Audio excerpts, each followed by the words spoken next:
General గా students ఇలాగా resume prepare చేస్తారండి. చాలా మంది తెలియక విత్ ఫోటో మెన్షన్ చేస్తారు.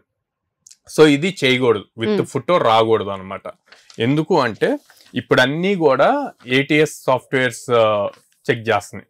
సో అలా చెక్ చేసినప్పుడు ఆ సాఫ్ట్వేర్ లో వాళ్ళు ఏదైతే జాబ్ డిస్క్రిప్షన్ ఇచ్చారో ఆ జాబ్ డిస్క్రిప్షన్ కి సంబంధించిన స్కిల్స్ ఏవైతే మ్యాచ్ అవుతాయో వాటిని మాత్రమే అది తీసుకుంటది అనమాట. ఇలా ఫోటో ఇవి ఉంటే గనక ఇమ్మీడియట్ గా రిజెక్ట్ అవుతుంది, అసలు స్కానింగ్ వెళ్ళదు అనమాట. సో అందుకని అసలు ఫోటో అన్నది మెన్షన్ చేయకూడదు. సో ఇట్లాగా సింపుల్ గా 1 పేజ్ రెజ్యూమ్ ప్రిపేర్ చేసుకోవాలి.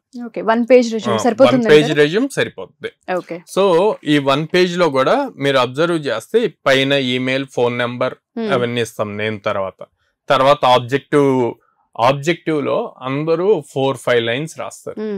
అలా రాయకూడదండి. 4-5 లైన్స్ రాయకుండా దాన్ని సింపుల్ గా 1 or 2 లైన్స్ లో కంప్లీట్ చేసి మీరు ఎక్కువగా ఏ ప్రాజెక్ట్స్ చేస్తున్నారో ఆ ప్రాజెక్ట్స్ రిలేటెడ్ స్కిల్స్ మెన్షన్ చేస్తే చాలా హెల్ప్ అవుతుంది.